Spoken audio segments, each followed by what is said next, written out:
plan de gobierno, el plan de país del Partido Humanista tiene tres letras principales, lo que llamamos el GPS, que es la gobernanza, la productividad y la seguridad. Y en base a eso es donde esos tres pilares, de donde se deducen, se desprenden los demás temas de la campaña.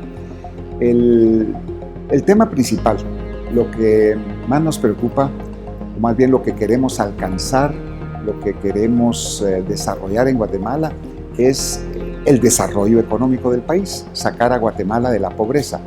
Por supuesto que para alcanzar el desarrollo económico de Guatemala necesitamos, por supuestísimo, combatir la corrupción, mejorar los temas de educación, de salud, de red vial, combatir la delincuencia y la violencia. Todo eso es importante, pero todo tiene que tener un propósito y un objetivo, y es el desarrollo económico de Guatemala. Por ejemplo, en el tema del servicio exterior, yo que fui embajador de Guatemala en los Estados Unidos, en países en Europa y en la Unión Europea, yo propongo un cambio de perfil de los representantes diplomáticos de Guatemala en el extranjero. Tienen que ser vendedores de Guatemala. Yo le voy a pedir a los representantes diplomáticos de Guatemala en el extranjero un reporte cada 6 meses. ¿Cuántas conferencias dieron sobre Guatemala? Sobre la cultura, sobre las tradiciones, sobre las bellezas naturales de Guatemala. ¿Cuántos turistas, gracias a ellos, pudieron venir a Guatemala durante ese semestre? ¿Cuántas reuniones tuvo él con empresarios, con inversionistas internacionales que quieran venir a Centroamérica, especialmente a Guatemala? O sea, yo lo que quiero es que esas representaciones diplomáticas cumplan una función y un propósito para alcanzar esa meta que es el desarrollo económico del país. Y todo lo que hagamos en Guatemala tiene que estar dirigido precisamente a eso, a reducir la pobreza. Eso tiene que ver, por ejemplo, también con la educación. Estamos dando una educación grave, de pésima calidad a los niños en Guatemala. El Ministerio de Educación el año pasado, vimos todos esos resultados, da verdaderamente tristeza, profunda tristeza, preocupación. Solamente un niño de cada 10 en Guatemala pasa el examen de matemáticas. Solo 2 niños de cada 10 pasa el examen de lectura.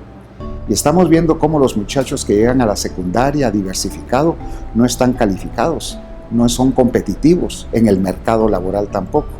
Y todos estos que quieren llegar también a las universidades de Guatemala, estas universidades tienen que dar cursos de compensación y de actualización porque no estamos produciendo a nivel medio los conocimientos y la calidad necesaria incluso para llegar a nuestras universidades.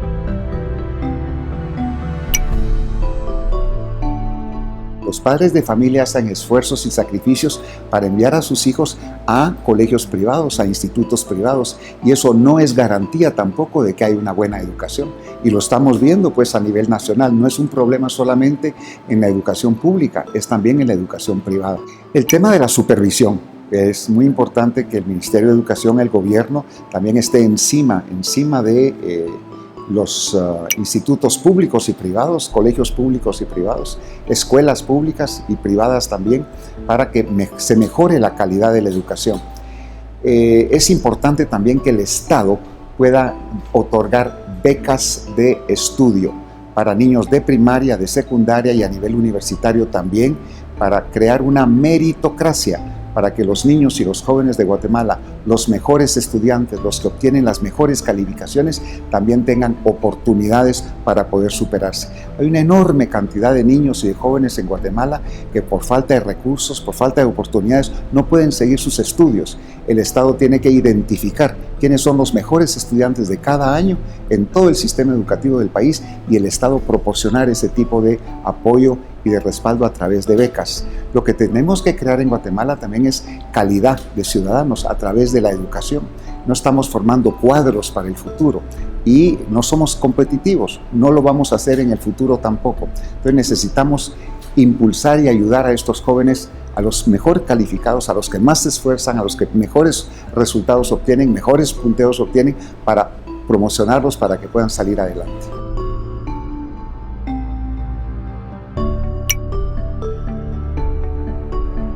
Hay varios aspectos. Uno de ellos es deslegislar y desburocratizar.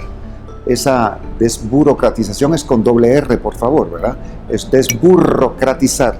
estamos sobreburocratizados y estamos sobrelegislados. También hay una legislación de ventanilla. Hay funcionarios de tercera, cuarta y quinta categoría que en cada ventanilla ellos legislan, ellos deciden qué formularios, qué requisitos son, cuando eso no existe ni en reglamentos ni en leyes. Yo conozco casos de muchachos, de jóvenes, de ciudadanos emprendedores que quieren salir adelante, que crean sus empresas, sus negocios, y el sistema, la corrupción y la burocracia los aplasta y los excluye totalmente del sistema. Entonces tenemos que impulsar también el e-governance, el gobierno electrónico, para evitar todo ese papeleo, todos esos trámites, la tramitología en Guatemala, que es terrible. Entonces tenemos que reducir ese tipo de requisitos, y cada uno de esos requisitos en cada una de esas dependencias del Estado, si no se paga lo necesario, no camina el expediente. Entonces eso, mucha gente no puede, seguir financiando a través de la corrupción ese tipo de trámites. Entonces, como le decía, estos aspectos son varios ángulos los que tenemos que tomar en cuenta. Deslegislar. Estamos ya preparando ahí con un grupo de abogados y futuros diputados al Congreso de la República Humanista una lista enorme de leyes que están vigentes y que no ayudan para nada al desarrollo económico del país. Vamos a deslegislar, vamos a desburocratizar, vamos a crear el gobierno electrónico también. Es incipiente en Guatemala, pero que lo tenemos también que extender. Y eso también da certeza jurídica, garantiza el Estado de Derecho, el que no se cambien las reglas a cada momento. Hay grandes corporaciones y empresas internacionales que quieren venir a invertir a Centroamérica para beneficiarse del mercado común centroamericano. Al último país donde piensan llegar es a Guatemala. Van a Costa Rica, van a Panamá, van a República Dominicana, van a El Salvador, hasta hace poco iban a Nicaragua, van a Honduras. A Guatemala no vienen porque no hay el nivel de educación necesario suficiente para la calidad de obra, mano de obra que necesitan. La burocracia, los cambios de reglas y de requerimientos del Estado son complicadísimos, o sea que hay una serie de elementos del Estado que impiden ese desarrollo económico. Entonces, ese es uno de los aspectos pues, que tenemos que impulsar.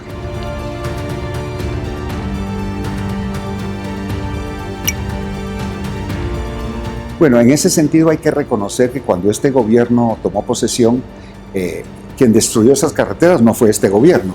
Eso venía desde el gobierno de la UNE, de Álvaro Colom y de Sandra Torres. Hay que recordar que Sandra Torres decía, cuando ella gobernaba en este país, que las carreteras no dan de comer, y suspendieron todos los programas de mantenimiento de carreteras, y desde hace más de 20 años no se ha construido un nuevo kilómetro de carretera en Guatemala, ni se ha dado mantenimiento tampoco. Entonces, después vino el desastre del Partido Patriota de Otto Pérez y Roxana Valdetti, que a través de la corrupción completaron pues, la destrucción de la red vial del país. Entonces hay que reconocer que este gobierno, cuando tomó posesión, recibió esa red vial del país totalmente destrozada. Y hemos visto, yo que estoy recorriendo el país, que ha habido resultados. Hay muchas carreteras que han sido recapeadas, que han sido reparadas, que han sido arregladas. La carretera, por ejemplo, que va de Cuatro Caminos para Huehuetenango, que era impasable, ya está totalmente hecha. La carretera que va de Quetzaltenango Cabecera a San Marcos ya está hecha. La carretera que va de Jutiapa a El Arenal, la Arenera, también ya está hecha. La carretera que va de Cuilapa para Chiquimulía, que no se podía circular ahí, también ya fue. O sea que a nivel nacional se ha visto un esfuerzo de recuperación de la red vial, y para eso, por supuesto, hay que continuar.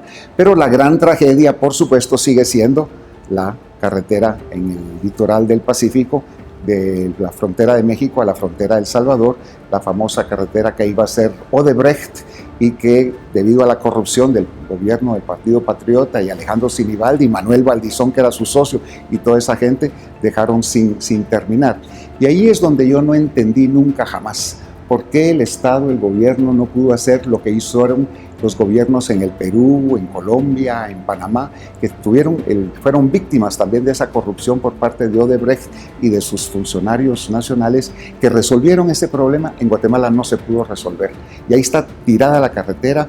Yo nunca entendí tampoco por qué el gobierno, el Ministerio de Comunicaciones, ni siquiera podía poner un rótulo. Mire, aquí terminan las dos vías, hágase para allá, cuidado, aquí hay una zanja, un barranco. Gente que se ha ido a matar en esa carretera por ni siquiera poner el más mínimo rótulo, la más mínima advertencia, mientras se resuelve el problema de fondo. Entonces yo creo que ha habido también falta de atención en ese tipo pues, de detalles. Y el tema de la red vial no es un problema de ingeniería, es un problema financiero, económico, cómo se va a pagar. Y ahí hay que seguir con lo que este gobierno ha iniciado. Ya están los programas de recuperación de red vial para los próximos 2, 4, 6 años que se está realizando. Pero no nos podemos quedar ahí. Necesitamos también crear nuevas carreteras, asfaltar nuevos kilómetros, que como dije anteriormente, desde hace 20 años no se ha construido ningún kilómetro nuevo de carretera. Entonces ahí es donde también tenemos que trabajar con organismos financieros y con el sector privado, porque las alianzas público-privadas son una forma también de paliar de alguna manera en algunas regiones del país esas falencias que tenemos. Por ejemplo, el anillo metropolitano, que es absolutamente indispensable y fundamental para evitar que todos esos camiones, los trailers que atraviesen la ciudad sin necesidad puedan circular alrededor de la capital, pasando por otros departamentos. Eso también es fundamental. El trazo ya está todo el diseño hecho. Ahora lo que falta es el apoyo económico y financiero, y algunas de esas partes que se pueden hacer a través del sector privado también.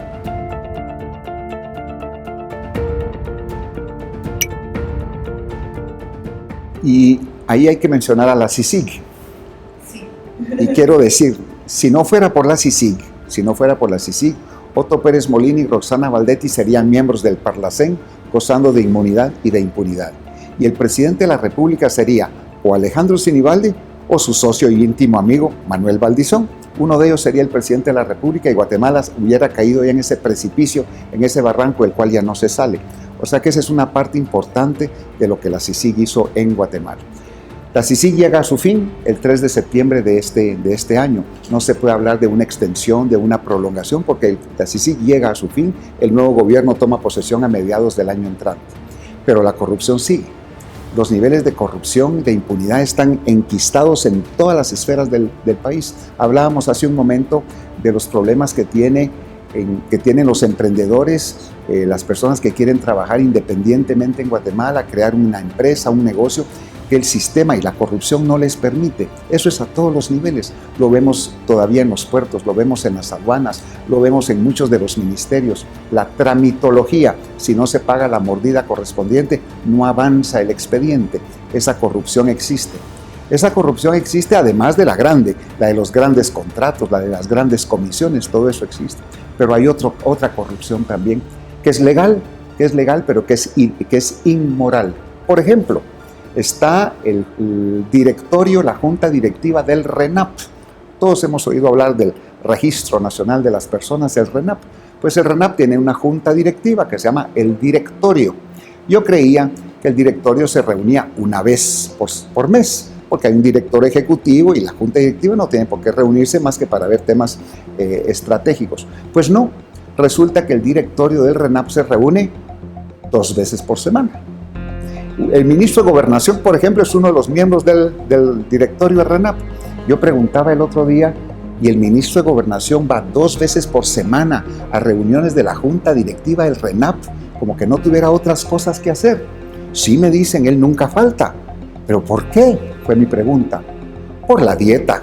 Se han ellos puesto ellos mismos una dieta de 4,000 quetzales por sesión. Se reúnen 2 veces por semana, son 32,000 quetzales al mes. Por supuesto que no hay sesión.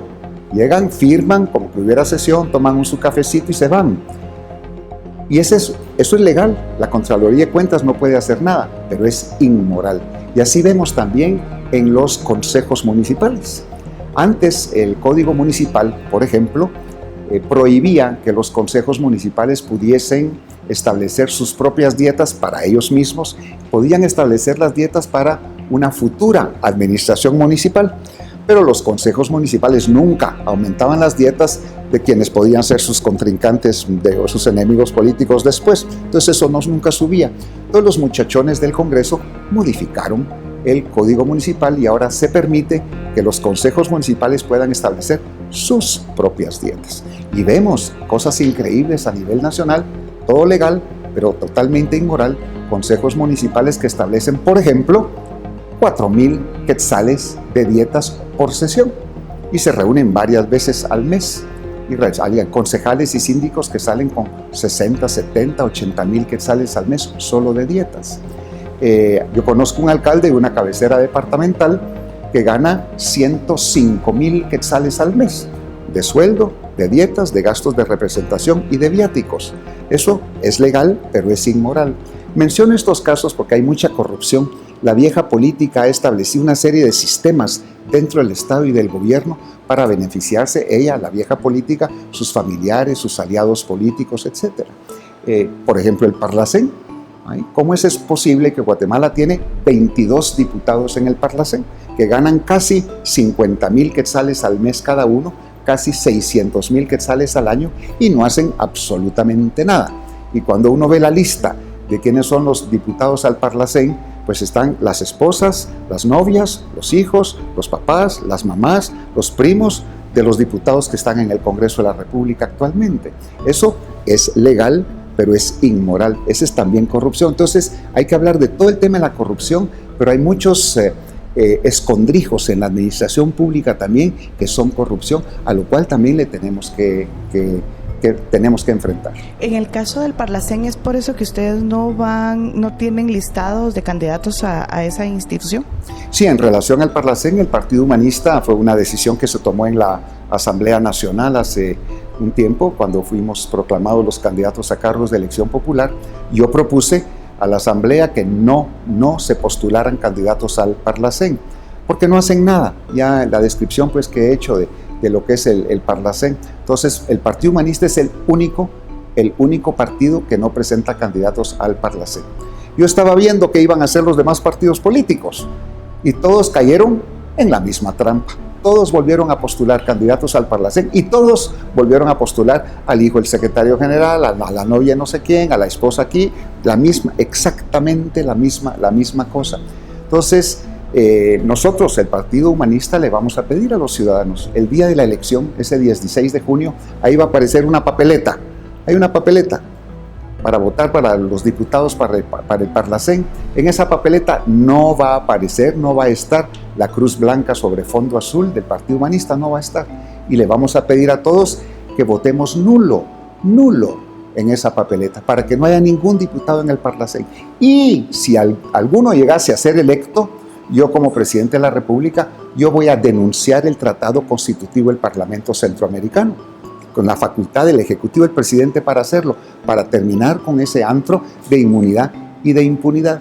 Y si alguien tiene la legitimidad y la credibilidad para hacer eso, soy yo. Porque yo firmé en nombre del Estado de Guatemala el Tratado Constitutivo del Parlamento Centroamericano. Porque por supuesto creemos en la integración política, social y económica de Centroamérica, pero no disculpen la palabra, un mamarracho como ese, para que no sirve para absolutamente nada. Lo que queremos es sacudir las instancias de integración centroamericana en todos los aspectos sociales, económicos de Centroamérica, pero no de esta manera. O sea que eso es una demostración de que Guatemala necesita cambiar. Yo quiero recordar en el tema de la corrupción legal, hace muchos años, la mayor parte de ciudadanos no lo sabe porque no había nacido. En aquella época, cuando yo era diputado y después fui presidente del Congreso hace 27 años, los diputados al Congreso de la República y los oficiales del Ejército teníamos derecho a lo que se llamaba la famosa franquicia. Podíamos comprar vehículos, importar carros sin pagar impuestos. A mí siempre me pareció esa una aberración, que los empleados y funcionarios públicos, los oficiales del Ejército y los diputados al Congreso, cuyos salarios y sueldos son pagados con los impuestos que pagan los ciudadanos, que ellos no pagaran impuestos cuando compraban un vehículo. Yo nunca usé esa franquicia porque siempre me pareció una barbaridad. Y cuando llegué a la presidencia del Congreso, yo le propuse a los diputados y a los oficiales del Ejército que les íbamos a eliminar la franquicia. No fue fácil, algunos refunfuñaron, son derechos adquiridos aquí y allá, pero se logró. Yo eliminé esas franquicias. Y al llegar a la presidencia del Congreso descubrí, cosa que nadie sabía tampoco en aquella época, que los 3 presidentes de los 3 organismos del Estado, el presidente del Ejecutivo, presidente de la República, presidente del organismo legislativo, presidente del Congreso y presidente del organismo judicial, presidente de la Corte Suprema de Justicia, los 3 a título personal tenían derecho a franquicia ilimitada. Y podíamos, yo era presidente de uno de los organismos del Estado, podíamos importar lo que quisiésemos sin pagar impuestos. Maquinaria agrícola, aparatos eléctricos, mobiliario, vehículos, ilimitadamente. Eso no podía ser, era terrible. Y en aquella época el ministro de Finanzas era Richard Aikenhead. Yo hablé con él y dije, mira Richard, esto no puede ser. Y acordamos de que lo íbamos a eliminar. A él le tocó la responsabilidad de hablar con el presidente de la República, que era Jorge Serrano, y el presidente de la Corte, que era Juan José Rodil Peralta, que les íbamos a quitar sus franquicias, y a mí me tocó la pacaya de convencer a mis compañeros diputados y a mis amigos militares de que les íbamos a eliminar eso. Pero todo el mundo entendió que ese tipo de prebendas, de privilegios y de diferencias no eran buenas y convenientes y lo eliminamos. Menciono eso pues porque ese ejemplo, porque hay una serie de hechos legales, de situaciones que están en el Estado ahí enquistados, que son legales pero que son inmorales y que afectan pues la credibilidad del propio Estado, y todavía en Guatemala así lo podemos ver con los ejemplos que ya mencioné.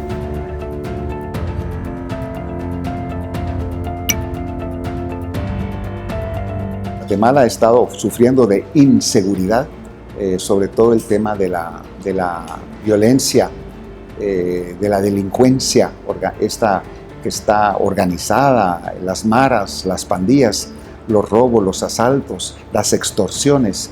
El Estado tiene todo el derecho de usar la fuerza de manera racional para defender a la mayoría de la población.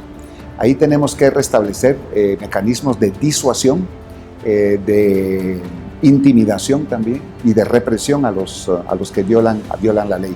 Es un problema complejo ligado también a la falta de trabajo y a la falta de empleo, que muchos de estos muchachos que se gradúan de educación media, que no obtienen trabajo de ninguna naturaleza, muchos se meten a la mara porque es la única forma de poder tener algún tipo de ingreso. Pero eso tiene que ver también con lo que hemos hablado antes de la falta de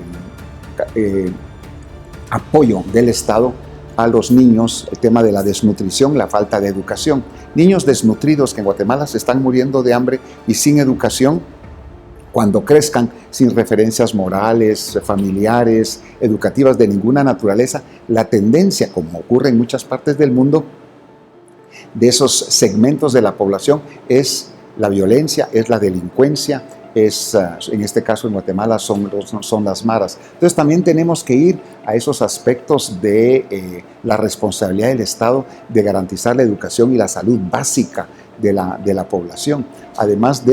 Pero eso va a tomar tiempo poder desarrollar esas capacidades del Estado, pero también tenemos que tener acciones inmediatas.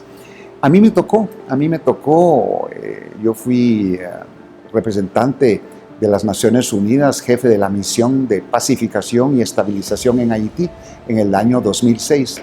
Un país que había tenido instituciones, que había tenido desarrollo, que había sido rico, uno de los países más avanzados del Caribe, y que sin embargo siguió un recorrido y un camino de degradación que lo convirtió en estado fallido y que cayó en manos de la delincuencia y de las pandillas y de las maras. Y el Consejo de Seguridad de la ONU crea un mecanismo, una misión de mantenimiento de la paz para ir a pacificar y estabilizar Haití, y a mí me tocó encabezar ese esfuerzo. Ahorita pues no hay tiempo para contarle los detalles de lo que tuvimos que hacer ahí, pero fue muy duro, muy duro. A mí me mataron a 34 de mis cascos azules.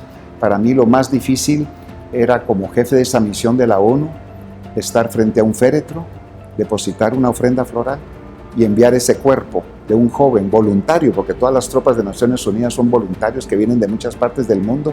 34 veces tuve que mandar un cuerpo a sus padres, a sus esposas, a sus hijos, a muchas partes del mundo, porque las pandillas habían llegado a tener una fuerza en armamento, en capacidad organizativa tremenda, pero se hizo lo que se tenía que hacer, y en Guatemala todavía estamos a tiempo pues de impedir que esto se siga propagando, porque hemos visto que las maras se siguen extendiendo a nivel nacional.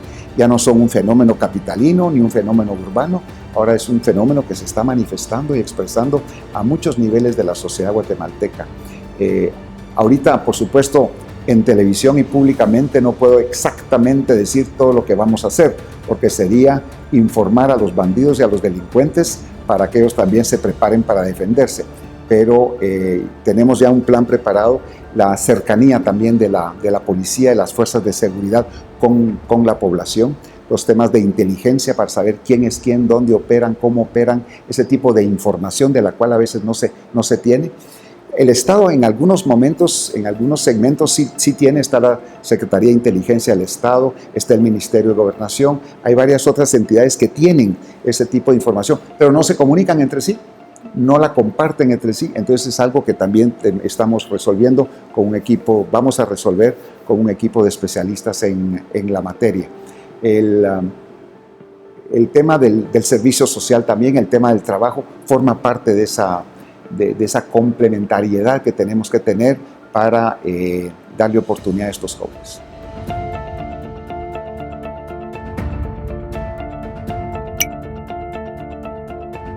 El Partido Humanista es el partido del medio ambiente.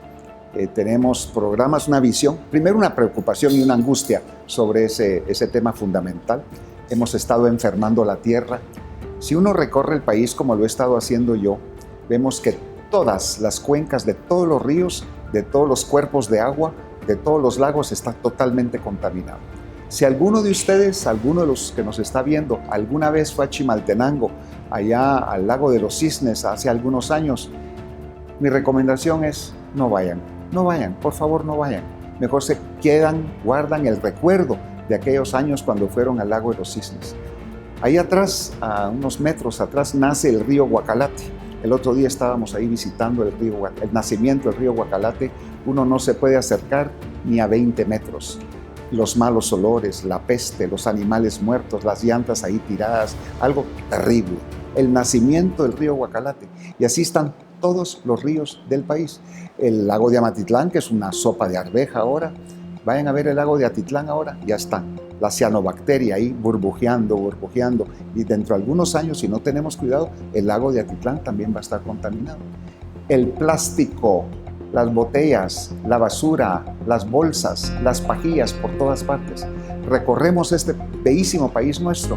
En todos los caminos, en todas las carreteras, en todas las cunetas hay basura acumulada. Los basureros clandestinos. Las municipalidades no están cumpliendo con sus obligaciones, pero la gente también seguimos tirando basura. De todos los carros, de todas las camionetas, de todo el transporte público, ahí vemos volando las botellas y la basura por todas partes y nadie la recoge.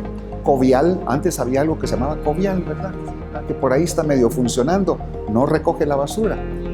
Lo peor de si esa basura, si se recogiese el plástico, se podría reciclar. Pero el peor de todos es el Duroport. El Duroport ya no se puede reciclar. Eso ya llegó al fin de su vida útil. No se puede reciclar. Y el Duroport se descompone en partículas. Y eso está ingresando ahí a la tierra. Ahí está en la milpa, en el frijol, en todo lo que comemos, en las frutas, en las verduras. Los animales comen de eso, nosotros comemos las gallinas y los marranos y las vacas. Y nos estamos contaminando, nos estamos enfermando. Estamos contaminando la tierra y nos estamos contaminando nosotros. Para mí eso no es problema, porque a mí ya me quedan pocos años de vida. Pero para todos los demás en Guatemala, los jóvenes, con todo el dolor de mi corazón les anuncio desde ya que dentro de 15, 20, 25 años todos se van a estar muriendo de cáncer. Algo terrible, porque estamos contaminando la tierra desde ahora. Imaginen ustedes qué irresponsabilidad la nuestra. Entonces nosotros tenemos que enfrentar el tema de la degradación del medio ambiente, que es uno de los elementos que nos acerca a convertirnos en un estado fallido. La deforestación a nivel nacional, seguimos talando árboles. Existe el INAB, Instituto Nacional de Bosques, y otras instituciones, y la corrupción, prevalece la corrupción, y ahí vemos sacar de las montañas aquellas camionadas de árboles, que si se hiciera industrialmente y programadamente estaría bien, pero no estamos resembrando también. Miren la situación en el Petén, en los Cuchumantanes, en la Sierra de las Minas, en la costa sur, que ya no queda nada.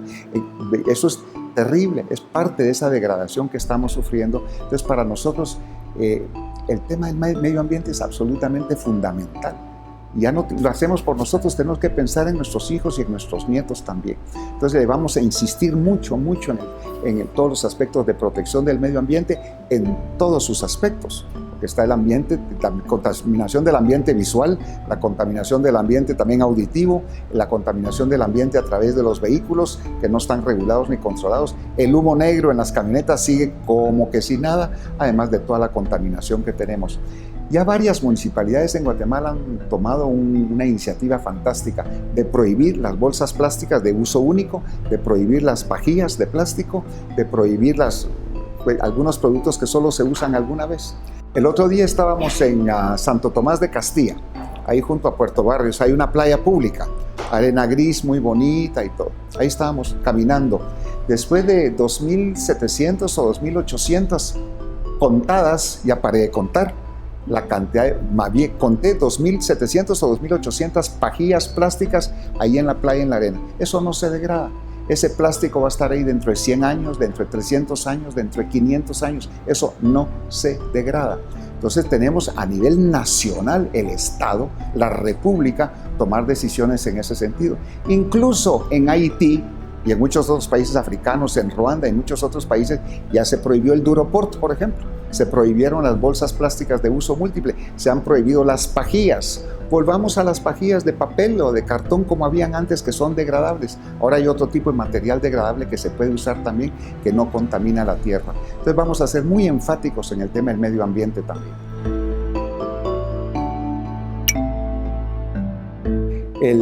Guatemala está pasando por una crisis de credibilidad, de confianza.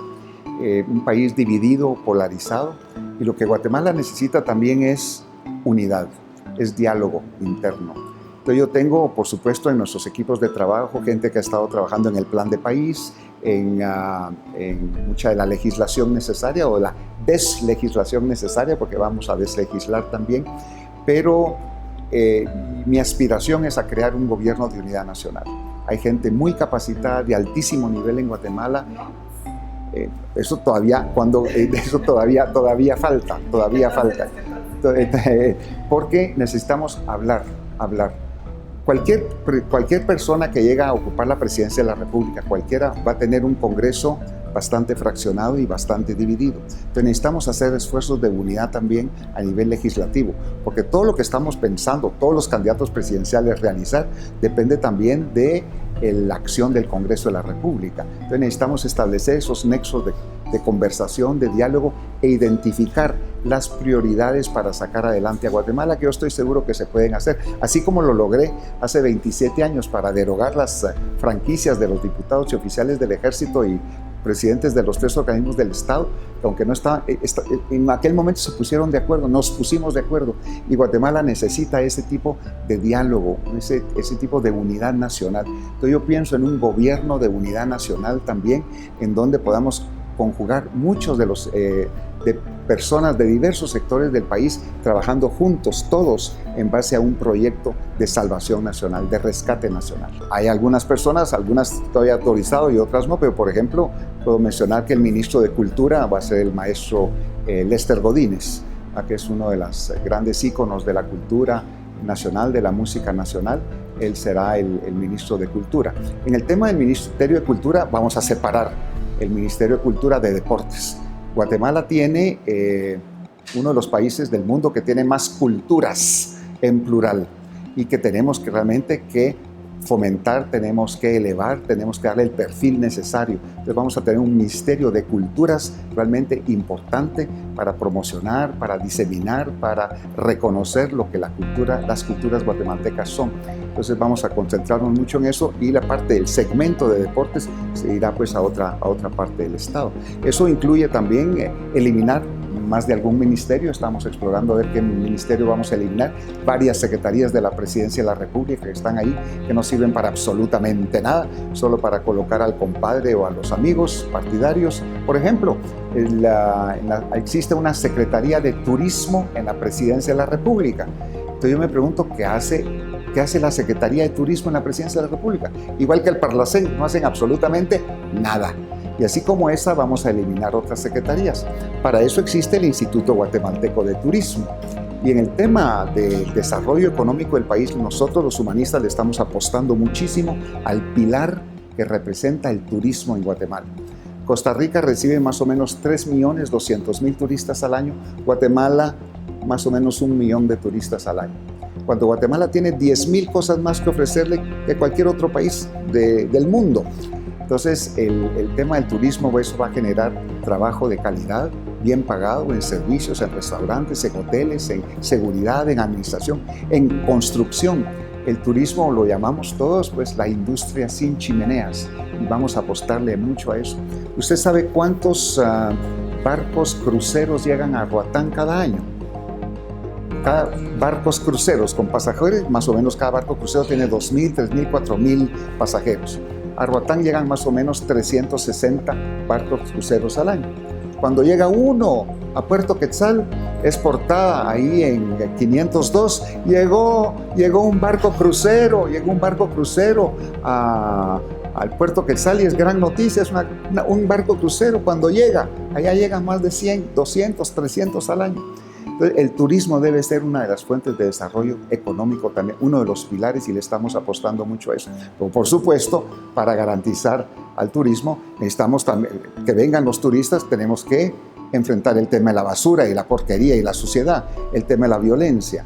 Solo este incidente de esta ciudadana británica que murió allá en San Juan La Laguna, camino al volcán de San Pedro, solo eso creó una ola negativa para el país terrible. Yo conozco gente que estaba en la Antigua, de turistas que estaban pasando ahí 2 o 3 semanas, al ver esa noticia se fueron inmediatamente. Y yo he estado hablando con gentes que tienen negocios en la Antigua y se han visto afectados profundamente por una noticia de esa naturaleza. Entonces, el turismo también no va a ir a países donde hay peligro o de muerte, también van a ir a países donde hay infraestructura, donde hay seguridad en general. Entonces, pero el turismo para nosotros es muy, muy importante. Tenemos ya un equipo de gente que está trabajando en esa dirección. El director general del INGUAT va a tener rango de ministro de Estado. No quiero convertir el INGUAT en otro ministerio porque eso es burocratizar todo, pero sí mantener su independencia, reformar la ley del INGUAT, que estamos trabajando en eso también, para que haya una junta directiva más representativa de todos los sectores que participan en turismo en Guatemala. Y el director de INGUAT va a tener rango de ministro de Estado y va a participar en las reuniones de gabinete, porque muchas de las decisiones que se van a tomar ahí van a estar vinculadas al tema del turismo como parte del desarrollo económico del país. Yo diría que el candidato a vicepresidente, el doctor Jorge Pérez, es la persona de mucha confianza. Él ha sido el presidente del Consejo Político del partido, que ha estado trabajando con nosotros desde antes de que se formara el partido, desde su incepción y su concepción, y él es una persona pues en la que yo descanso mucho. Es un excelente analista, tiene mucha información, es un hombre tranquilo, pausado, equilibrado. También tenemos grupos de economistas con los cuales estamos por ejemplo el licenciado Mario García Lara, que es uno de los grandes economistas de Guatemala, que nos está asesorando en esos aspectos. Está otro grupo liderado por el licenciado Rodolfo Dougherty, con otros economistas trabajando en otros aspectos. O sea, hay varios personajes así, técnicos, profesionales de altísimo nivel, que están colaborando con nosotros en el plan de país y en otros temas pues de campaña electoral. Hubo un momento, un incidente cuando yo era presidente del Congreso, cuando hubo una acusación en contra de un diputado. Era un diputado de Zacapa. La DEA, con pruebas en la mano y a través del Ministerio Público, lo acusaron de narcotráfico y de ser narcotraficante. En aquella época el derecho ante juicio se resolvía en el propio Congreso de la República. Los propios diputados eran los que decidían si se levantaba el derecho de antejuicio o no. Después, menos mal, se modificó la Constitución y ahora es la Corte Suprema de Justicia quien decide, no son los propios diputados ellos mismos. Teníamos todas las pruebas, todo el expediente, todo a mano, y llegó el momento en que el Pleno del Congreso tenía que levantar ese derecho de antejuicio o no. Yo hice campaña a favor de que se levantara ese derecho de antejuicio para que este diputado sufriera las consecuencias, fuera sujeto a la investigación y eventualmente, si fuera necesario, a un juicio y a un proceso. Y ahí se hizo una alianza de algunos sujetos en el Congreso para hacer campaña en contra de que se levantara ese antejuicio. Me esforcé muchísimo para convencer a los diputados de que era fundamental e importante para la propia credibilidad de los diputados, de la propia credibilidad del organismo legislativo, de que se facilitara una investigación, ¿verdad? Sin embargo, al momento de la votación, yo perdí. Ganaron los diputados que protegieron a ese diputado y ese derecho de antejuicio no fue levantado. Esa tarde, esa noche, ese día, yo decidí renunciar como presidente del Congreso, porque no podía yo presidir un organismo que estaba protegiendo a narcotraficantes y a delincuentes.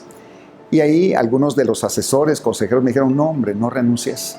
Esas son cosas que suceden, seguí ocupando el espacio, porque si te vas de todas maneras aquí la cosa va a seguir terrible. Entonces me dijeron que mejor me quedara, que no renunciara. Y creo que fue un error. Yo creo que en ese momento yo debía haber renunciado como presidente del Congreso. No lo hice y siempre me arrepentí. Yo tengo una gran capacidad diría yo, de diálogo y de negociación. Cuando yo presenté mi candidatura a la presidencia del Congreso, la bancada de UCN también era minoritaria. Y entonces yo presenté un proyecto de trabajo legislativo. Y fue gracias a ese proyecto de trabajo legislativo que gané la presidencia. Jorge Serrano se opuso a mi elección. Él tenía otros candidatos, etcétera, y él se opuso a mi elección como presidente del Congreso. Nunca entendí por qué. O sea, la bancada de su partido era el partido más Movimiento de Acción Solidaria, no votó por mí. O sea que no teníamos con él un compromiso, ninguna relación más que la formal. Sin embargo, pude negociar con los diputados al Congreso de la República, con el Ejecutivo, cosas importantes para el país.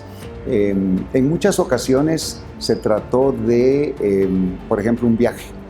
Con mucho gusto, yo voto y todo, pero yo quiero ir en tal delegación, a tal. Ese tipo, pues, que es normal en un Congreso de la República, el de integrar a diputados, por ejemplo, a una comisión de trabajo, que formen parte de una delegación para ir a algún lugar. Ese tipo, pues, de arreglos era usual en la época. Yo tenía entendido que había un grupo de diputados que, por ejemplo, estaban chantajeando al presidente Jorge Serrano. Había uno que le pedía, por ejemplo, él exigía ser designado por el presidente de la República presidente de la Junta Directiva del INDE. Entonces el presidente no podía acceder a esas cosas. Entonces el presidente sí se vio objeto de presión de algunos diputados en lo individual para algunas posiciones. Algo que me molestaba a mí mucho era el chantaje también de diputados en lo individual y de varias bancadas cuando el presidente de la República pedía, por ejemplo, autorización para viajar, para salir de viaje. En aquella época, la Constitución de la República establecía que por cada viaje, el presidente de la República que quería realizar tenía que pedir autorización del Congreso. Y entonces llegaba la solicitud. Eso fue modificado en la reforma constitucional 2 años después. Ya eso quedó eliminado, porque no podía uno estar sujeto a ese tipo de presiones y de chantajes, porque cuando el presidente de la República enviaba una carta al Congreso solicitando autorización para ir a una cumbre, a una reunión, una cosa, los diputados, algunos decían, sí, con mucho gusto, señor presidente, pero ¿y qué nos va a dar a cambio?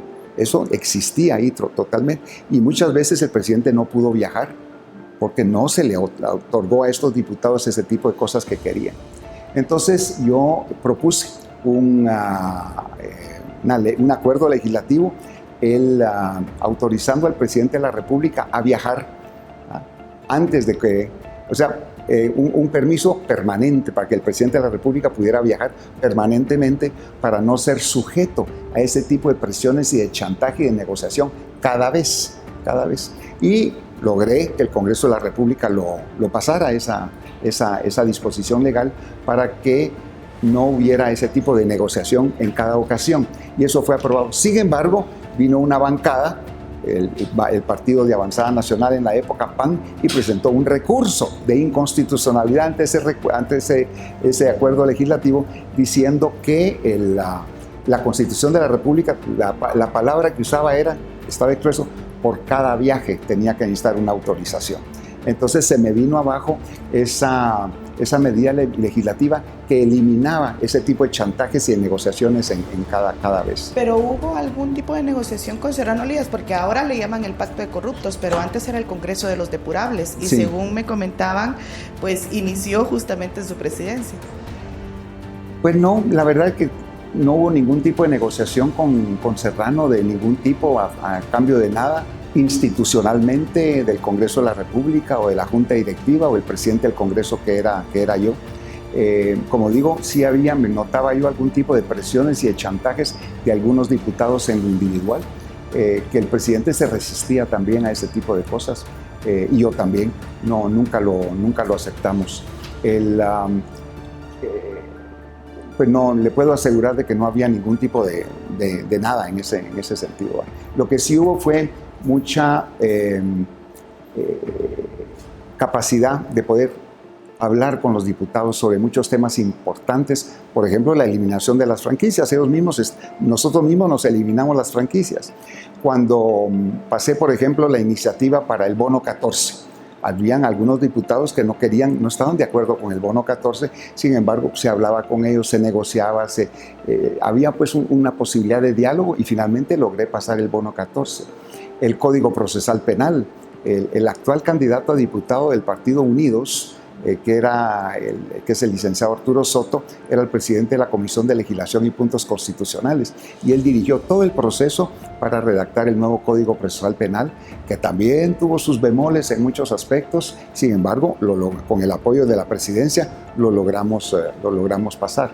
Y así una serie de medidas legislativas que estaban pendientes desde hacía mucho tiempo y que habían llegado a su momento de madurez para poderlas aplicar.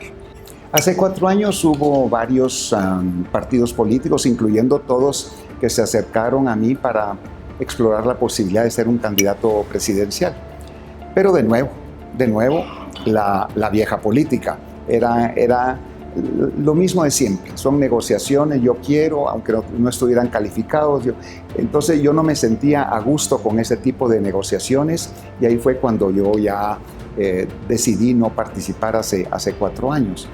Tengo entendido que después de eso fue el partido Todos que se vinculó con Alfonso Portillo, pero cuando yo estuve en pláticas con Roberto Alejos, que en ese momento era el secretario general del partido, no estaba visible Alfonso Portillo, sino que eso fue antes, y yo me retiré de esas pláticas, de esas conversaciones, antes de que ellos siguieran otro proceso y otro camino.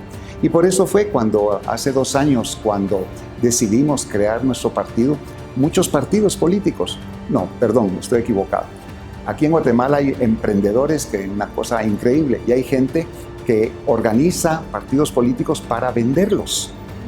Y entonces llegaban conmigo, con nosotros, mis compañeros del partido, llegaban, ¿para qué van a hacer un partido político nuevo? Todas las asambleas municipales, recoger las firmas de afiliación y adhesión, símbolo nuevo, organización. Mejor aquí te vendo una ficha, y vale tanto. Por supuesto que el vendedor me decía, pues yo quiero ir de candidato a tal, mi esposa tiene que ir de no sé qué, mi novia tiene que ir de no sé cuánto, mi hijo tiene que ir de no sé qué, los mercachifles de siempre. Y entonces también en esta ocasión dijimos que no aceptábamos ese tipo de negociación y organizamos el Partido Humanista desde la base con voluntarios a nivel nacional, algo que no tiene nada que ver con la vieja política. Jamás de los jamases, nunca se dio en Guatemala. Además son reglas de las Naciones Unidas, de que nunca se nombra en un país como jefe de una misión, de una agencia, de un fondo, de un programa, de cualquier proyecto, a un nacional de ese país. O sea, desde su concepción esa idea era totalmente ridícula, porque no se va a nombrar a un guatemalteco en una misión de cualquier denominación, de cualquier agencia de Naciones Unidas para trabajar en Guatemala, como tampoco van a nombrar a un francés para que esté en Francia o a un chileno para que esté en Chile. O sea, desde un principio era totalmente ridículo y no sabía yo pues que esa idea ese rumor había estado flotando por ahí, totalmente incongruente, por supuesto. Bueno, esa palabra es falsa de manera ilegal, porque no había nada de ilegal. Eso fue hace casi 38 años, hace casi 40 años, cuando yo recién graduado de abogado estaba ayudando a niños huérfanos en Guatemala para que tuvieran una familia. En Guatemala estábamos viviendo los años del conflicto interno. Algunos masacraban, otros asesinaban. Yo lo que trataba era de ayudar a niños huérfanos a tener una familia para salir adelante. Yo siempre he pensado en los demás y es el esfuerzo que yo hice. Fue un trabajo profesional en donde no cobré honorarios. Era un trabajo voluntario, todo se hizo de manera legal. Vino una acusación falsa totalmente de segmentos vinculados al gobierno de Romeo Lucas García, un ex viceministro de Gobernación, amigo mío, me informó después cuáles habían sido las motivaciones de esa acusación falsa. Eso, en efecto, fui capturado, estuve algunos días pues, ahí en detención preventiva, pero los tribunales, los jueces en aquella época vieron que no había ningún mérito, absolutamente nada de ilegal en lo que se había actuado y declararon pues, ese proceso. Ni siquiera hubo proceso, nunca se inició el juicio, sino que declararon pues, que no había justificación ni razón de causa y fue clausurado. O sea que los niños pues siguieron con sus familias y me imagino que siguen viviendo, ya tendrán más de 40, 45 años de edad ahorita, y la satisfacción que me da es de que les salvé la vida a algunos niños en Guatemala. La única pena que yo tendría ahorita es que no se hizo más, que no se salvaron más vidas de niños que hubieran o muerto en Guatemala o se hubieran convertido en mareros o hubieran muerto de hambre en Guatemala. En cambio se les dio una oportunidad, una vida nueva y diferente.